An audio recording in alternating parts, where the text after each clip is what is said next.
चलिए अब आपको सीधा लिए चलते हैं दिल्ली, जहां पर केंद्रीय मंत्री अनुराग ठाकुर प्रेस वार्ता को संबोधित कर रहे हैं। लेकिन माननीय प्रधानमंत्री जी ने सदा ये प्रयास किया कि किसानों की लागत कम हो, मुनाफा ज़्यादा हो, आय दुगनी हो। और पिछले 2-3 वर्षों में अगर आप देखें, दाम बढ़ने के बावजूद भी किसानों पर हमने इसका बोझ नहीं पड़ने दिया। आज का ये निर्णय भी न्यूट्रिएंट बेस्ड सब्सिडी (NBS) के अंतर्गत आने वाले P&K फर्टिलाइजर्स के घटक, न्यूट्रिएंट्स के जो प्रति किलो उनके दाम, रॉ मटेरियल के बढ़े, फ्रेट कॉस्ट बढ़ी और बाकी कारणों के कारण भी दाम बढ़े हैं, उसके चलते हुए भी हमने निर्णय लिया है जो अपने आप में ऐतिहासिक है।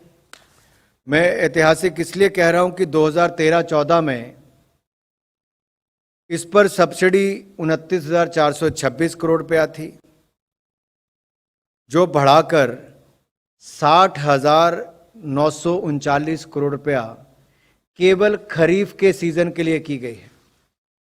60,939 करोड़ रुपए की सब्सिडी DAP पर और P&K फर्टिलाइजर्स पर केवल खरीफ सीजन के लिए की गई है।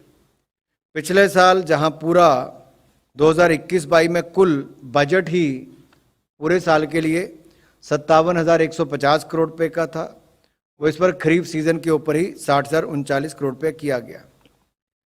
2013-14 में फर्टिलाइजर सब्सिडी कुल मिलाकर 71,280 करोड़ थी, जो इस साल बढ़ाकर 1,62,184 करोड़ कर दी गई है।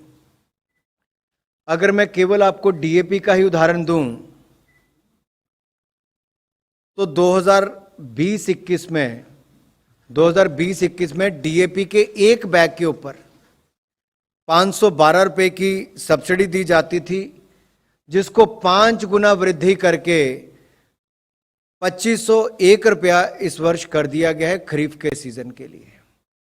ये अपने आप में दिखाता है कि किसानों के हित में उनके ऊपर दाम, बढ़े हुए दामों का बोझ ना पड़े। ये प्रधानमंत्री मोदी जी ने किया है। 1,350 रुपया MRP DAP की है, वो इतनी ही रहेगी, यानी कि 2,501 रुपया सब्सिडी एक बैग के ऊपर है।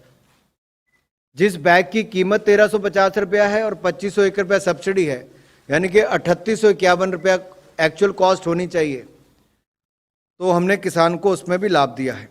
इसी तरह से ही इसके NPK और यूरिया में भी वो फर्क, बदलाव आपको देखने को मिलेगा। मैं उस पर प्रश्न उत्तर में आएंगे तो उस पर आ जाएंगे आपके पास। जैसा मैंने कहा कि 2021-22 में पूरे साल में 57,150 करोड़ रुपए की सब्सिडी थी P&K पर। इस साल केवल 6 महीने के लिए 60,939 करोड़ रुपए की सब्सिडी हमने तय की है। ये अपने आप में बहुत बड़ी है। प्रति बैग भी DAP की देखेंगे तो उसमें भी जहां 501 रुपया थी, 512 रुपया थी, उसको बढ़ाकर 2,501 रुपया की गई है। तो ये अपने आप में दिखाता है कि ये जो फ्लक्चुएशन मार्केट में है, उतार चढ़ाव जो रेट का है, इसका किसान के जीवन पर, किसान के लागत पर, खेती बाड़ी पे प्रभाव ना पड़े, इसलिए निर्णय लिया गया है।